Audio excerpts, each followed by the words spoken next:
Falar de um tema, o tema é mais ou menos conhecido, mas você vai ouvir uma coisa bem diferente sobre esse tema.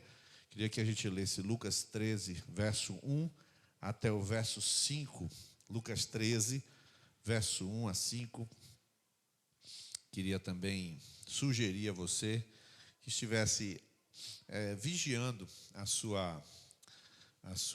o uso de tela. Essa semana eu recebi um testemunho que eu fiquei tão maravilhado que eu pedi para a pessoa de novo me mandar esse testemunho sobre justamente isso, sobre o uso de aparelho. A pessoa foi tirar recebeu uma instrução que a gente deu aqui na macro. Ela disse: eu vou colocar em prática, e decidiu então tirar o celular da criança, do seu filho, e foi um verdadeiro caos, né?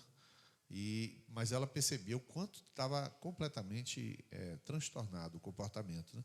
Mas eu achei tão maravilhoso o testemunho, porque ela fez: não vai, e fim de papo, e tirou subitamente o aparelho. Que caos! E aí, depois a criança, né? Aí ela fez o quê? Foi lá brincar com outro filho, e a criança ficou olhando, daqui a pouco se recompôs, entrou e foi brincar. Mas o que eu digo, duas coisas dessa lição: que muitas vezes Deus quer fazer algo na nossa vida, e nós, com tantos, que foi dito várias vezes aqui, medos, muitos receios, terminamos não trilhando o caminho de Deus. E a outra coisa é, você está aqui numa pregação como essa, e olha o Facebook, e olha o WhatsApp, e olha as mensagens. Aí eu sei que de igrejas que tiram o celular, não são poucas não. A igreja Vitória em Cristo mesmo, você entra, bota numa caixinha lá e não pode ficar com o celular durante o culto. Eu acho que não, por exemplo, não faria isso jamais. A liberdade dos irmãos de abrir o coração para Deus não depende de você estar com o celular na mão, não. Depende de você ouvir o que a gente está orientando e fazer de acordo com a sua consciência. E com a sua consciência, você tomando a decisão, isso se torna relevante para a sua vida. Nós somos todos adultos e podemos prestar atenção e receber a palavra, porque ela vem da parte de Deus. Amém? Eu vou ler o texto e a gente vai orar. Lucas 13, verso 1. Naquela ocasião, alguns dos que estavam presentes contaram a Jesus que Pilatos misturara o sangue de alguns galileus com os sacrifícios dele. Jesus respondeu: vocês pensam que esses galileus eram mais pecadores que todos os outros, por terem sofrido dessa maneira? Eu lhes digo que não, mas se não se arrependerem, todos vocês também perecerão. Ou vocês pensam que aqueles 18 que morreram quando caiu sobre eles a torre de Siloé eram mais culpados do que todos os outros habitantes de Jerusalém? Eu lhes digo que não, mas se não se arrependerem, todos vocês perecerão. Amém? Vamos orar nesse momento. Senhor Jesus, tua palavra, Senhor, não só é tua, mas o teu Espírito tenha na mão para agir, atuar em cada coração. Espírito de Deus, por favor, desfaz toda a obra das trevas, traz a concentração não só da mente, do coração, mas da vontade, para que, sujeitos a Cristo, a palavra encontre fruto esta noite. E toda a obra das trevas, tanto dos que estão assistindo aqui, quanto os que estão assistindo pela internet, que tudo isso seja desfeito e a operação plena do teu Espírito aconteça, Pai, em nome de Jesus. Amados, eu vou falar sobre arrependimento. E a palavra arrependimento, a gente poderia falar sobre, daquela maneira teológica, explicar o que é a palavra, dizer o que ela significa, dizer o que não é arrependimento. Eu não vou fazer isso, porque a palavra arrependimento, ela é parte do nosso vocabulário, seja uma pessoa cristã, seja uma pessoa não cristã, né? Eu ia comprar uma passagem ontem, estava em promoção na Gol, aí eu não comprei, me arrependi de não ter comprado. Então é uma palavra usada, mesmo que não seja usada da melhor maneira, ela é uma palavra usada no nosso vocabulário, mais ou menos conhecida. Mas eu vou falar nesse sentido, pensando sobre você. O objetivo é que você pense certo sobre você e sobre a sua vida. O que aconteceu nesse relato de Lucas 13, verso 1 até o verso 5? Vamos dar um resumo do que aconteceu aí. Primeira informação desse texto é que aconteceram dois eventos históricos nos dias de Jesus que não têm informação arqueológica. Nem Flávio Joséfo, um historiador judeu, ele não escreveu sobre esses eventos. Não há registro histórico, ou se houve registro histórico, se perdeu ao longo dos séculos pelas razões óbvias da história. E aí, o que acontece? Naquele momento aconteceu uma coisa que já aconteceu em outro momento, então a gente vai tirar um paralelo.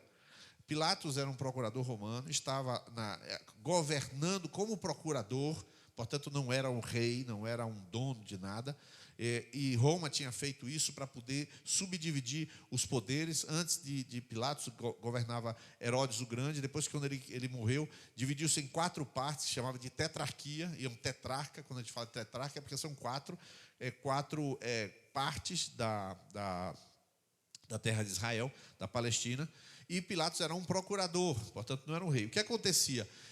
Pilatos, de quando em vez, quando existia muita revolta, seja revolta popular ou seja revolta religiosa, Pilatos tinha um costume de mandar sicários ou similares, tipo mercenários, e se juntarem no meio da multidão, onde acontecia a festa dos tabernáculos ou alguma outra festa, na Páscoa, e ele mandava essas pessoas com adagas, com facas, e eles entravam no meio da multidão como se judeus fossem, com toda aquela roupa, e saíam matando várias pessoas, em plena festa.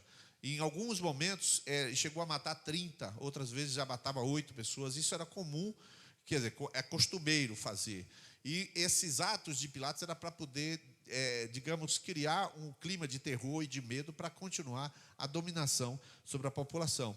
E era isso que tinha acontecido nos dias recentes. Só que a expressão que é usada ali, quando eles perguntam sobre os sacrifícios, o sangue dos galileus misturado com sacrifício, o que é isso?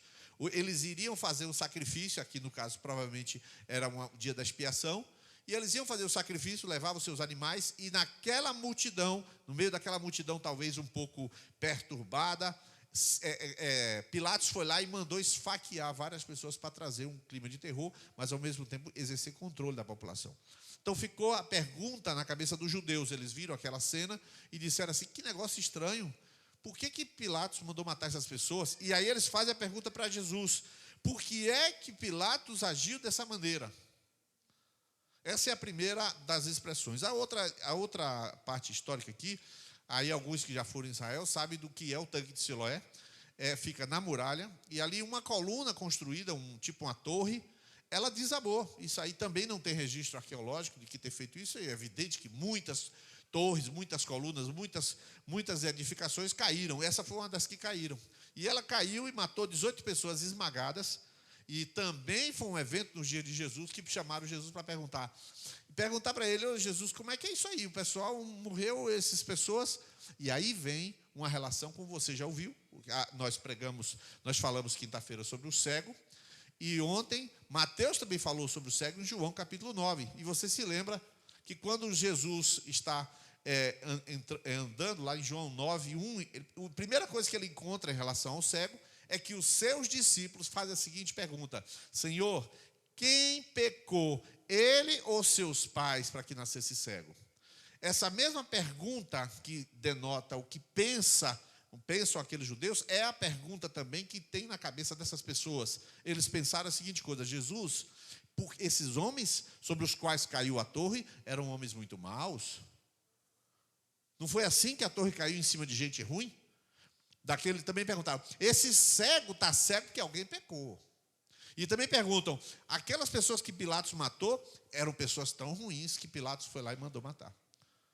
A cabeça das pessoas acontece alguma coisa de ruim, a pessoa não presta. Tem algum fatalismo, é o destino da pessoa. As pessoas ruins recebem coisas ruins, as pessoas boas são preservadas. Então, se eu for uma pessoa boa, está tudo certo. Essa cabeça aí é de todo mundo aqui, das perguntas que são feitas, e em João 9 também. E então Jesus responde de uma maneira muito aguda. E o que a gente aprende? Jesus responde exatamente assim. Vocês pensam que esses galileus eram mais pecadores que todos os outros, por terem sofrido dessa maneira? Ou seja, eles queriam saber a explicação, pode deixar na tela. Eles queriam uma explicação dos fenômenos e não foi dada explicação de fenômeno algum. Isso é uma das coisas que você precisa entender na vida, você precisa compreender. Não existe explicações, na imensa maioria das coisas que acontecem.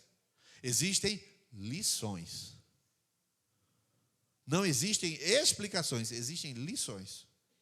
A maioria das coisas que acontecem, não existe explicação, existe lição. Hoje eu estava me trocando, aí quando eu estava terminando de me vestir, um acidente na esquina da minha casa. Blá, batida lá.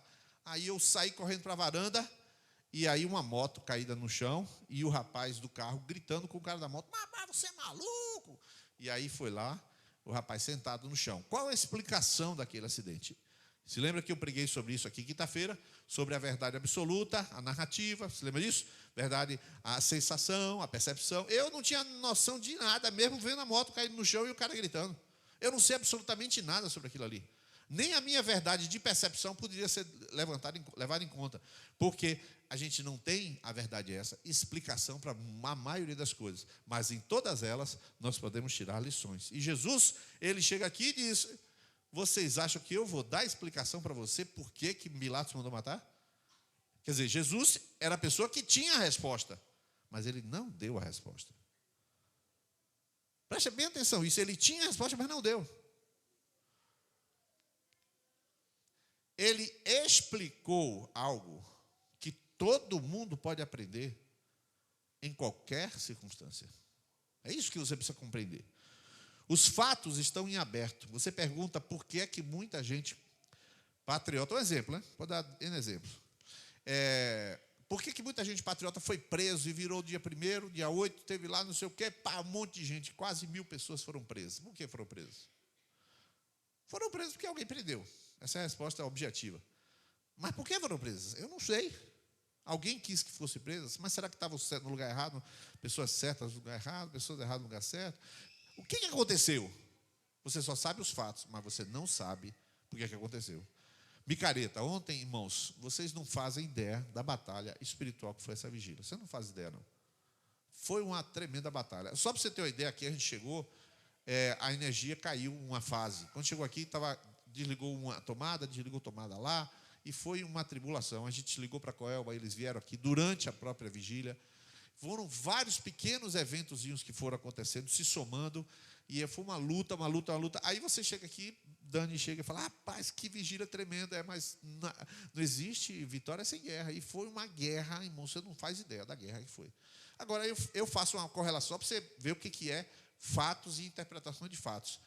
Micareta está começando. Foi ontem mesmo o dia que começou a micareta. Aí você fala: o que isso tem a ver? Alguém aqui autoriza que se entregue essa cidade à devassidão. Será que tem uma influência espiritual, numa mudança de um clima espiritual nessa cidade? Eu tenho certeza que se eu perguntar aqui, quem acha que sim, uma maioria aqui vai achar que sim.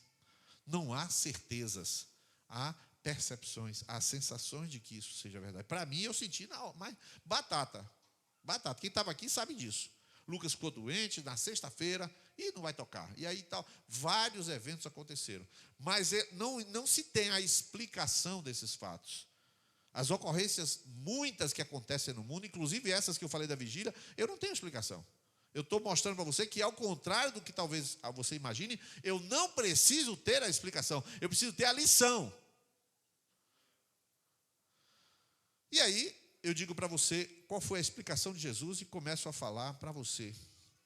Em vez de Jesus dizer: essas pessoas morreram porque eram pessoas ruins, ele diz: olha, deixa eu falar uma coisa. Todos tais quais eles, se não se arrependerem, vão perecer. Ele está dizendo que, em vez de você olhar para a vida dos outros e querer saber o que aconteceu com o outro, olhe para o ocorrido e tome uma atitude com a sua vida. Faça alguma coisa por você, em função do que ocorreu. O motociclista caiu ali e bateu na porta da minha casa, mas eu já vi acidente com morte. Essa semana estava voltando de algum lugar, passei na camadinha, estava lá no meio da praça do Cruzeirinho lá, um monte de polícia, o rabecão lá, e estavam tirando um rapaz de dentro do bar, que alguém chegou lá e assassinou o rapaz. Eu passo diante daquilo, a tendência é o quê? Quem foi? Como foi? Quem matou? Quem era o rapaz? A tendência é essa, todo mundo querer saber isso. Na hora que eu passo ali, Jesus me ensina: rapaz, se arrependa porque você não sabe a hora que você vai morrer. Rapaz, vigie sua vida porque você não sabe o dia da sua partida. A lição é mais importante do que a explicação. Jesus está chamando você para você ser advertido por qualquer circunstância que acontece na vida. E não é ser advertido, pare de beber.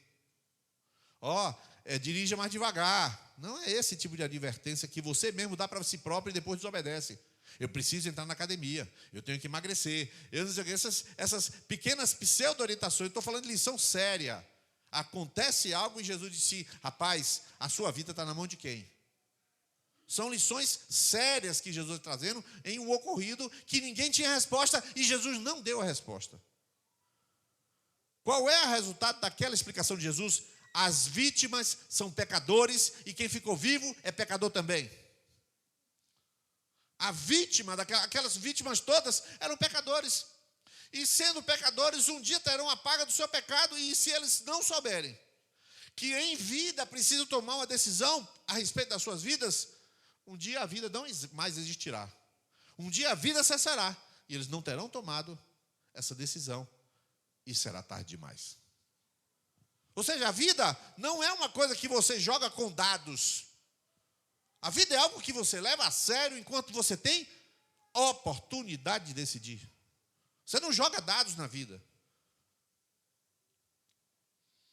Jesus faz uma releitura daquelas vidas e diz, daquelas vítimas e diz, são pecadores. E você que é pecador está fazendo o que com a sua decisão? Ele está falando isso. Eu poderia estar falando de arrependimento. Você tem que se arrepender de que você fumou. Você tem que se arrepender. Eu não preciso falar nenhum fato, nenhum ato para você se arrepender. Eu não preciso falar. À medida que eu estou falando, o Espírito Santo vai lembrando um monte de coisa na sua vida. Mas ele está querendo levar você a uma outra direção daquilo que você está ouvindo. Não um levantamento de erros. Não, não é isso. As vítimas que morreram ali são pecadores. E você que está perguntando também é pecador. As pessoas que estão olhando a vida acontecer são pessoas que têm que aprender com aquilo que está acontecendo e tomar uma posição de mudança de vida.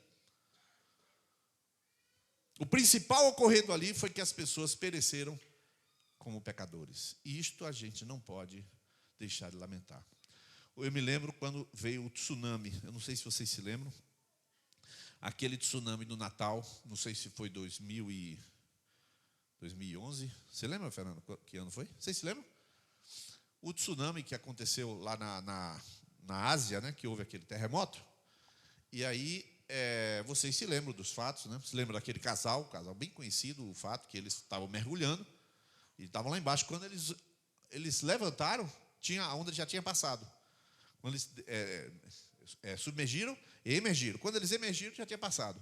Quando eles vão para lá, está tudo destruído. Tudo acabado. Tinham perdido todas as coisas. E aí a gente via aquelas ondas vindo, sem controle. 300.000 pessoas morreram naquele evento. Eu ficava pensando, meu Deus do céu.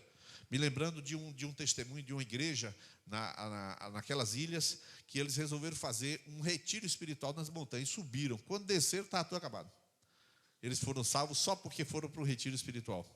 E aí alguém diria, esse é que é o problema. Alguém dizer, rapaz, toda vez que a videira me convidar, eu vou, porque vai que, né?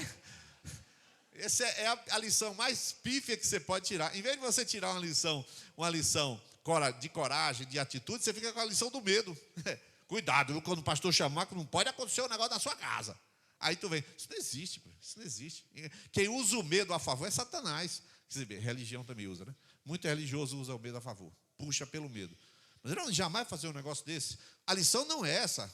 A lição é, os 300.000 que morreram eram pecadores, sei lá quantos eram pecadores.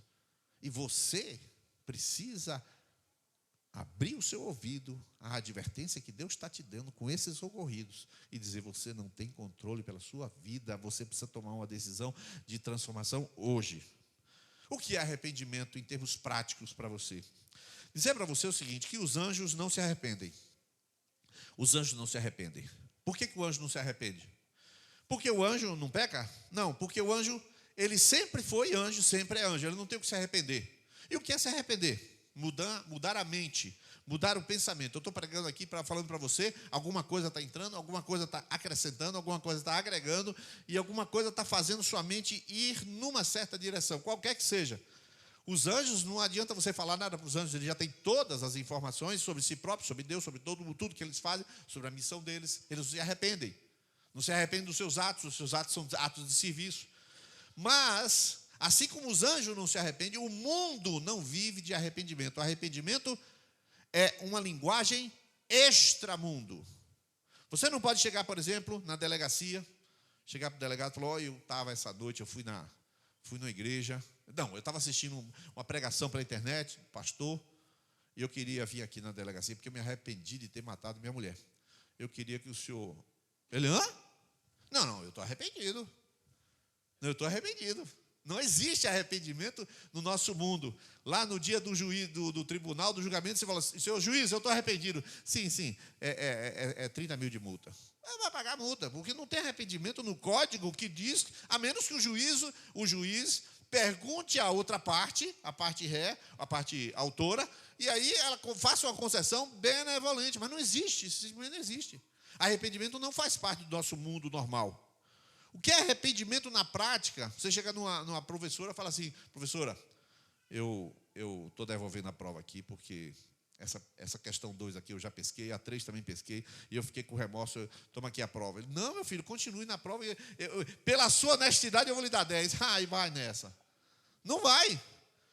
A palavra arrependimento, o conceito de arrependimento não está incluso no nosso mundo. Você rouba, você é um empregado, rouba lá, sei lá, 30 mil da empresa, aí depois volta aqui no outro dia, chega lá: rapaz, minha consciência bateu, eu sou crente, eu tomo aqui os 30 mil de volta que eu roubei ontem, e eu queria, assim, dizer que eu sou uma nova criatura. Ele: beleza, passa no departamento pessoal agora. Na hora, ele pega o dinheiro e manda sair para o RH, na hora está demitido.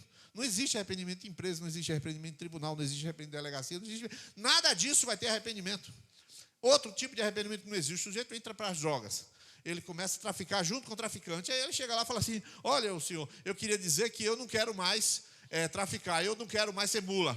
Ele fala: pô, você vai ser mula sem querer. Pô, você vai traficar porque eu estou dando ordem, se não for eu lhe mato. Desse jeito as coisas funcionam. O mundo do arrependimento não é um mundo natural. O arrependimento é muito mais do que você está imaginando. Então, se isso é verdade, como é que você vai resolver o problema que você criou no passado? Vai procurar o juiz, não tem arrependimento. O delegado não tem arrependimento. Procura o médico. Ele olha a sua barriga e fala assim: meu filho. Aí eu estou arrependido da barriga. Não faz isso. Se fizesse, olha, meu Deus do céu. Não acontece isso. Ele vai falar da tua barriga e você não tem como se arrepender e a barriga mudar. Então, o arrependimento é o único elemento em todo o universo que muda a vida de uma pessoa. A única forma de reformatar a vida de alguém é pelo arrependimento. Preste atenção para você compreender. Observe, eu não estou entrando na onda de fazer listinha de pecado. Não vou entrar nessa onda. Você é viciado em pornografia, querendo saber. Eu não estou falando dessas coisas. Eu estou falando, você quer formatar um HD, por exemplo, você está com um problema grave de culpa ou abuso na infância, ou sei lá, tem raiva de Deus, porque Deus fez alguma coisa, ele devia. E aí você vai construindo sua vida.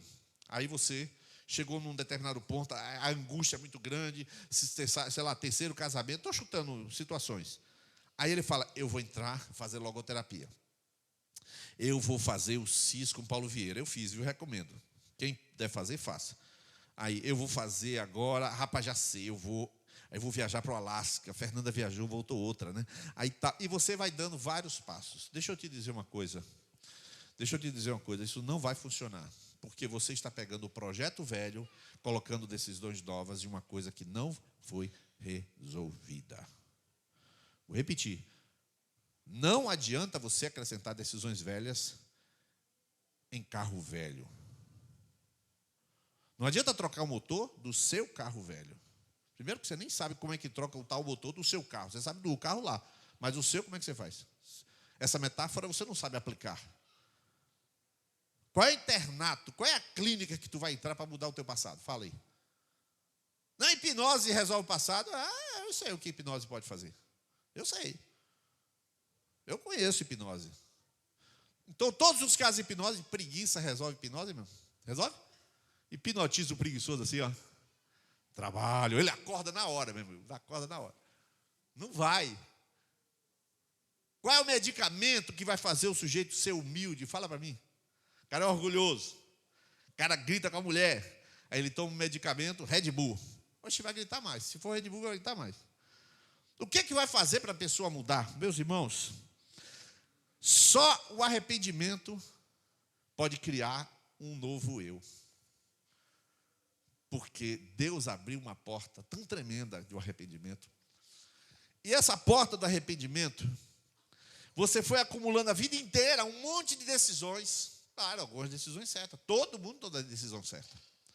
Não sei se você sabe a taxa de acerto. Você gosta de vida animal, não sei se você sabe a taxa de acerto que tem os animais quando caçam, né? Um guepardo, por exemplo, tem uma taxa de acerto de 1 para 10. Para cada corrida que ele dá, 10 corridas é que ele pega um animal. Aí o leão é 1 para 8. Ele tem que tentar muito em cada 8 vezes. E assim vai a taxa de acerto da maioria. Do falcão, não. A maioria das taxas do acerto do falcão é 30%, ele vai e ele consegue pegar. As taxas de acerto nossas de decisão não são muito altas, não. Tomamos decisões erradas. Está tudo acumulado. Está tudo acumulado. E o que acontece com esses acúmulos? O projeto de Deus estragado. Você falou uma palavra dura com a sua esposa ou com o seu marido, a palavra está lá marcada. Ele mudou o comportamento contigo, ela mudou o comportamento com você. Como é que você conserta isso? Com qual remédio? Com qual clínica? Com qual hipnose? Como é que você refaz uma história que deu errado, uma história que você não tinha controle? O filho entrou nas drogas. Irmãos, agora recente, lá em Novo Paraíso, a coisa é séria, viu? Então, 13 mil pessoas, quase é o maior índice de abuso sexual da região toda. E, para piorar, a gente ficou sabendo que lá as drogas dominam completamente. Tem um rapaz que era rico, riquíssimo, filho de uma senhora crente, lá da igreja, e o rapaz foi se meter com drogas. Eu até perguntei a Cristóvão que tipo de droga era, porque imaginando que seria crack, uma droga barata. Não, cocaína mesmo. E o rapaz era rico, ele tinha terras, ele tinha carro, ele tinha emprego, ele tinha tudo, filho dessa crente. E ele começou a usar as drogas de maneira tal que ele perdeu tudo que ele tinha. E ele, então, o traficante foi lá e disse: porque é seu filho, eu não vou matá-lo. Mas preste atenção, ele está proibido de comprar drogas em qualquer ponto aqui. Ele não compra mais nada, porque ele está me devendo, mas eu não vou matá-lo porque ele é filho da senhora. E bloqueou, portanto, qualquer pessoa de vender droga para ele. Esse menino, esse jovem, ele entra em crise de abstinência. E uma dessas crises agora recente, ele caiu, quebrou a cabeça, e quem foi levar para o hospital foi Cristóvão. Aí ele contou a história e disse, e estava lá no hospital com a mulher, com a mãe dele, levando o rapaz de crise de abstinência, e contando a história, eu falei: como é? O traficante proibiu? Foi um ato de misericórdia. O traficante disse: eu não vendo mais para ele, porque o certo era matá-lo, mas por causa da senhora eu não mato.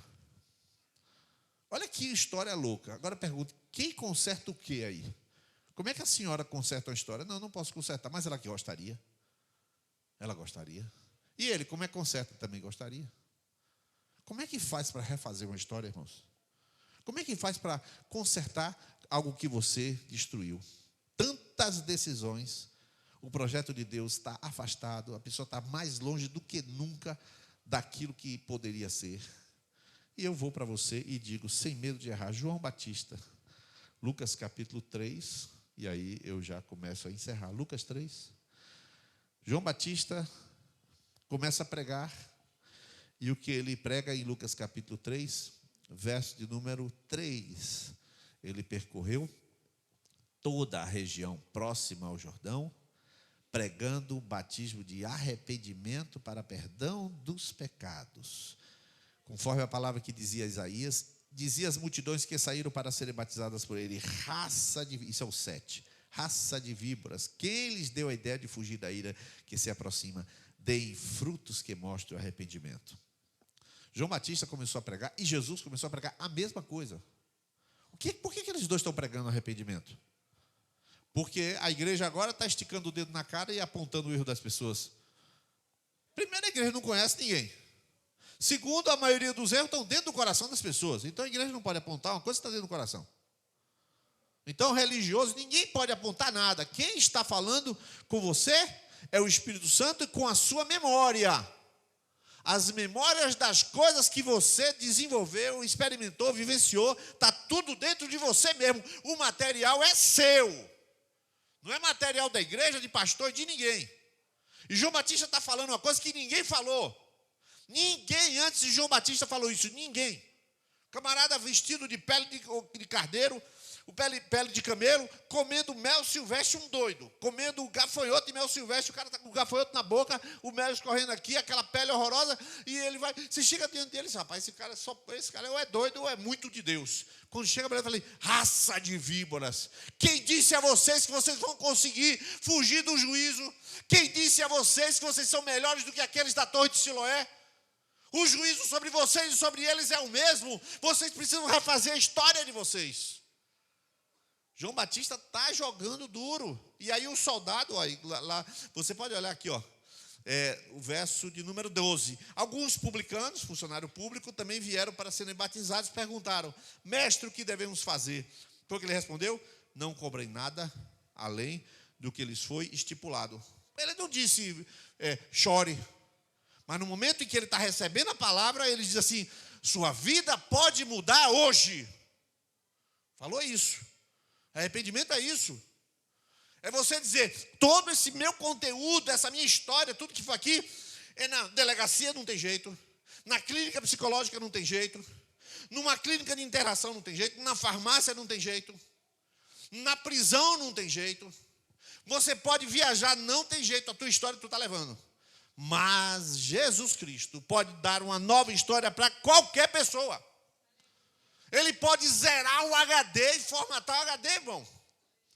Isto pode acontecer com um ser humano. Isto é impossível de você prever na ciência e na filosofia. Porque qualquer que seja a filosofia, qualquer que seja a ciência, o histórico da pessoa conta.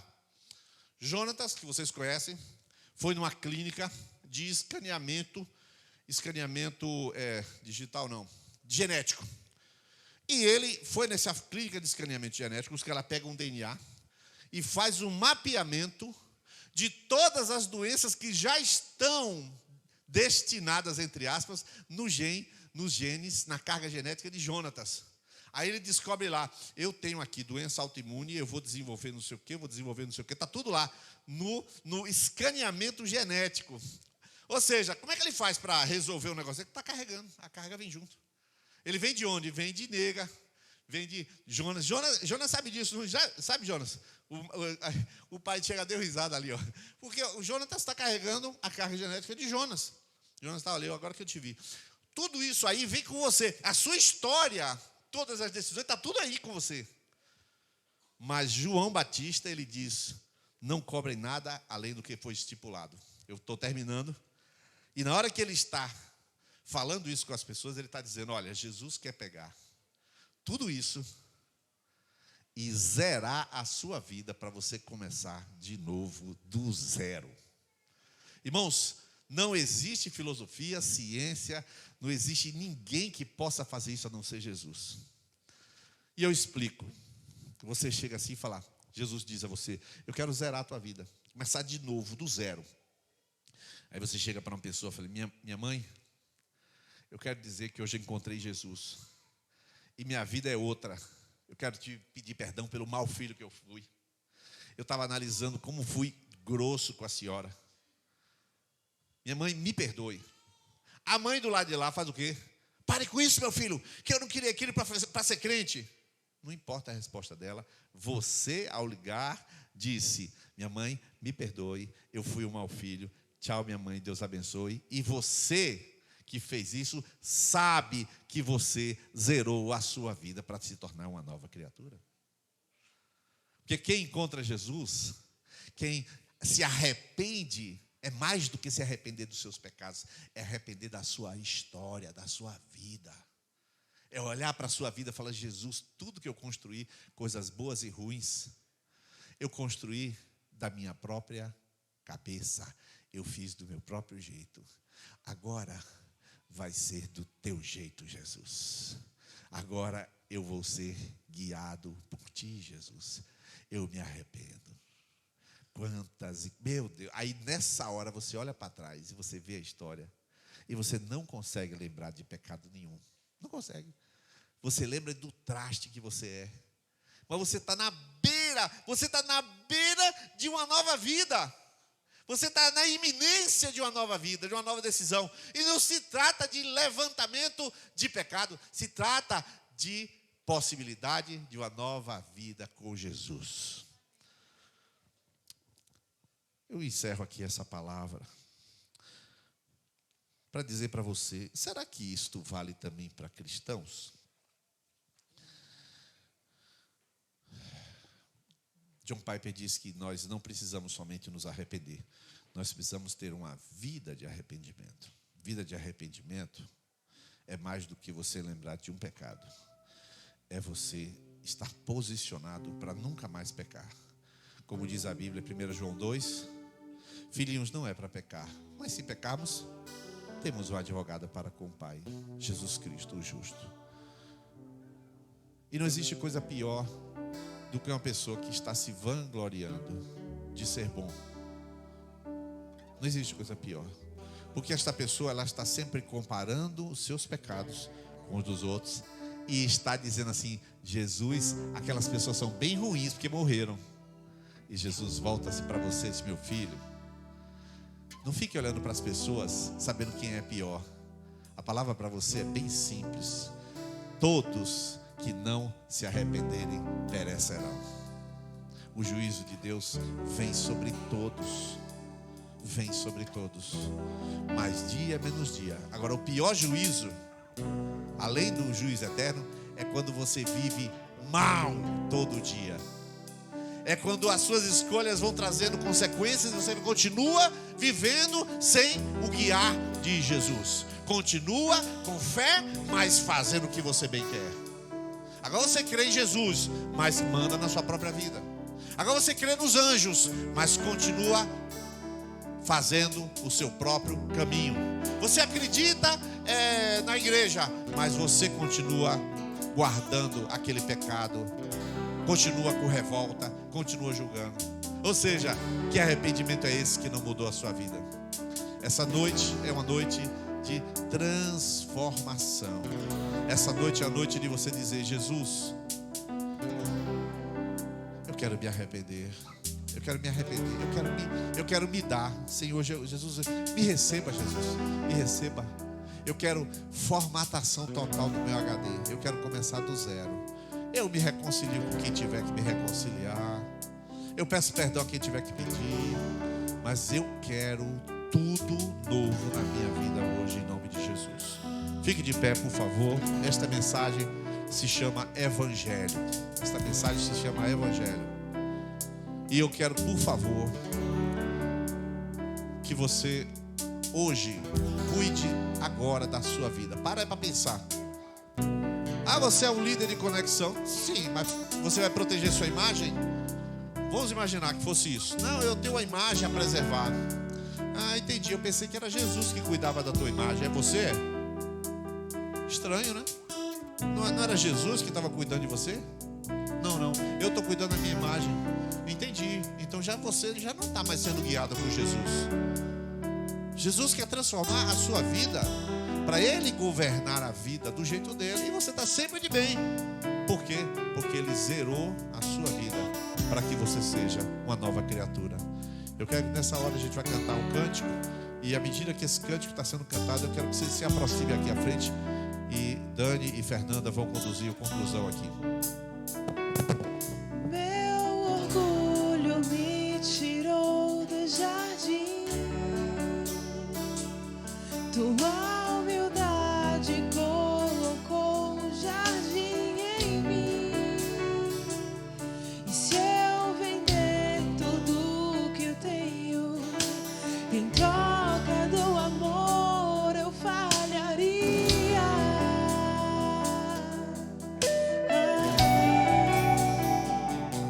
Pois o amor não se compra, nem se merece.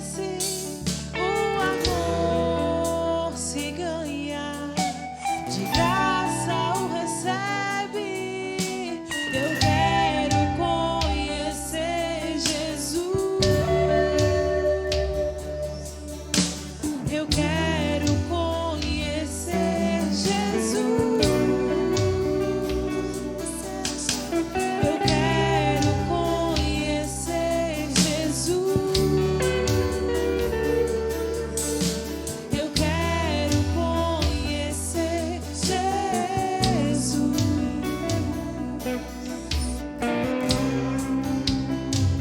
Hoje é uma noite de arrependimento. É uma noite de a gente não se lembrar, não querer proteger a nossa imagem, mas da gente se entregar, zerar o HD, recomeçar, permitir que o Senhor reescreva a nossa história, mude o nosso nome, como um dia Ele mudou o meu, como um dia Ele mudou de cada um de nós. É um dia da gente se abandonar completamente e confiar no único que pode nos dar uma nova identidade.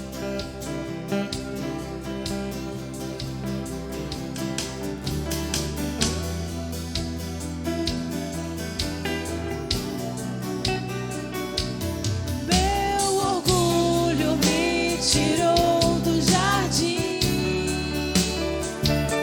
Tua humildade colocou jardim em mim. Se eu vender tudo que eu tenho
orando por cada um de vocês, enquanto eu oro.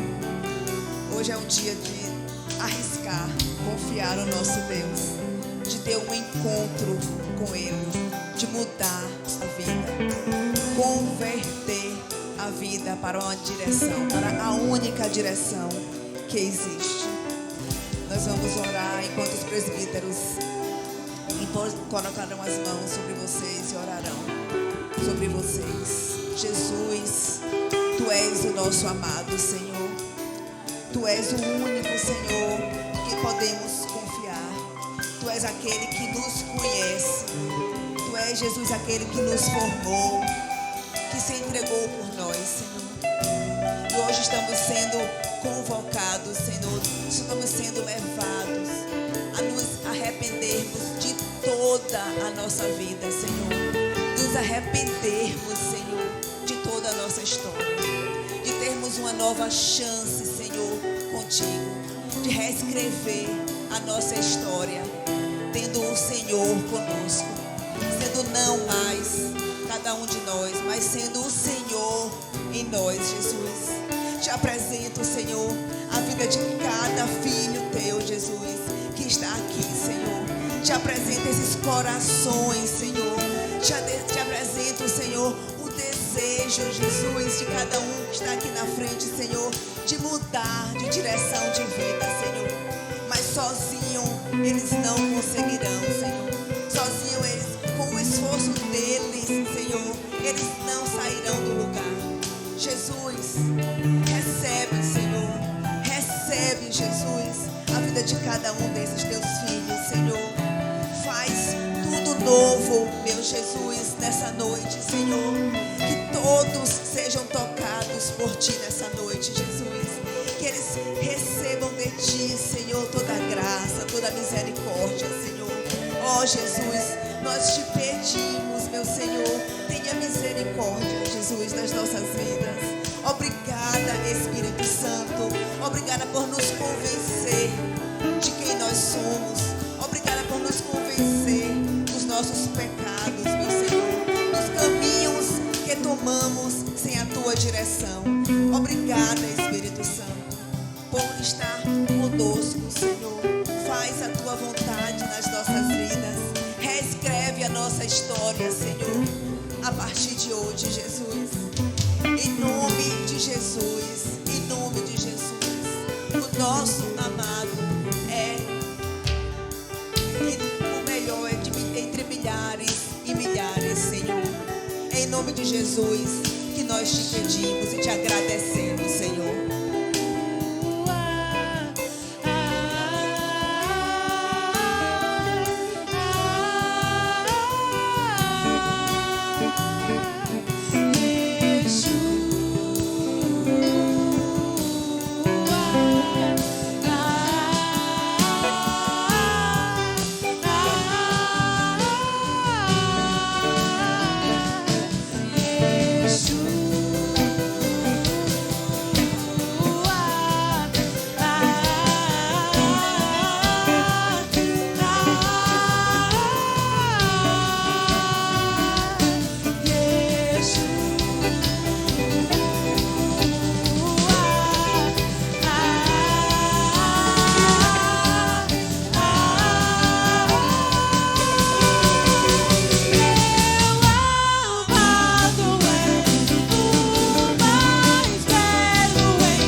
sobrenatural para a vida de cada um de vocês. Que o Senhor surpreenda cada um de vocês. Que seja uma semana de relacionamento íntimo e profundo com o Senhor, na dependência do Espírito Santo, na dependência da vontade dele. Deus abençoe e uma excelente semana.